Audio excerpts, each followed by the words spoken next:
J'ai décidé de vous balancer une belle petite vidéo pour ce soir, et demain il y en aura une toute petite. Et vendredi je ne serai pas là, peut-être même tout le week-end, je sais pas, parce que bon, tellement tout personnel, je sais pas ce qui va se passer. Et puis par rapport à mon opération, donc je sais pas, chirurgien et tout, hein, mon hernie discale, donc voilà. Donc je vous balance ça ce soir, c'est une très très belle vidéo. OVNI en Pologne. Et une mère et son fils attaqués par une soucoupe. Très intéressant.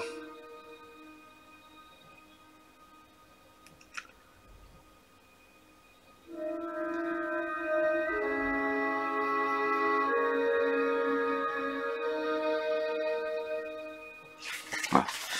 Alors, une mère et son fils attaqués par une soucoupe.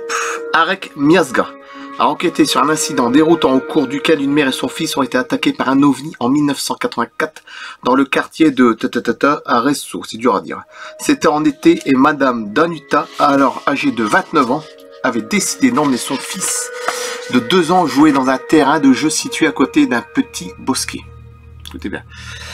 L'observation a démarré soudainement avec l'apparition d'une coupole scintillante derrière l'usine de moteurs WSK. C'était un objet d'apparence métallique qui semblait se rapprocher de plus en plus près, si bien que le témoin, cédant la panique, a récupéré son enfant et qu'elle s'est mise à courir pour se mettre à l'abri.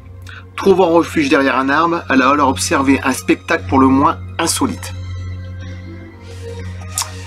C'était une grosse soucoupe ronde avec quelque chose qui ressemblait à des lampes tout autour.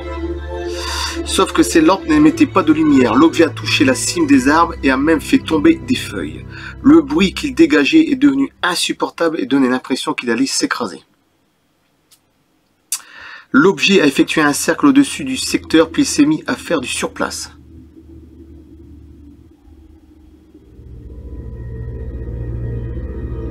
Il volait à 10-15 mètres au-dessus du sol et sa taille devait être d'un diamètre similaire. L'objet était vert métallique, j'étais pétrifié et j'ai tenu mon fils de manière à l'empêcher de voir la chose. Les lampes dont j'ai parlé ressortaient par rapport à la surface.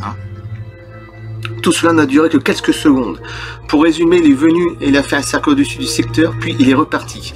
Arek a interrogé le témoin et l'a persuadé de raconter son histoire sur YouTube. D'après elle, la coupole devait mesurer environ 2,50 m de hauteur et présenter une légère convexité sur sa partie inférieure.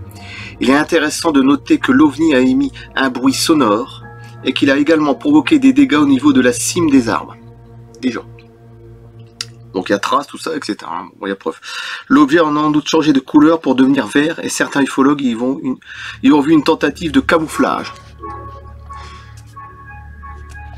Malheureusement, il ne semble pas y avoir d'autres témoins directs de cet événement, car ce secteur de la ville était à l'époque très peu peuplé. Dans la dernière partie de l'observation, le coupole a pris la direction d'appartements situés à proximité avant de disparaître quelques secondes plus tard. Pour Arek Miazga, il est impossible que personne d'autre n'ait été témoin de cette observation, mais il ne faut pas perdre de vue que Madame Danuta a attendu 2010, c'est-à-dire 26 ans après les faits. 26 ans après les faits. Pour accepter d'en parler. Imaginez le truc. Ce témoignage de Madame Danuta n'est qu'un exemple parmi toute une série d'observations qui ont eu pour cas d'une ville que l'on surnomme la Mecque polonaise des ovnis. Arek Miazga a fait un excellent travail qui lui a permis d'écrire UFO Over Podkarpacie 2013, dont le premier volume est presque intégralement consacré aux incidents survenus à Rosezo, c'est dur à dire, et ses environs.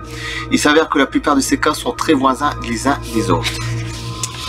Et cette histoire, c'était en 1984, ouais, donc 26 ans après, en 2010. Elle a attendu 26 ans pour en parler. Je sais pas si vous imaginez un petit peu.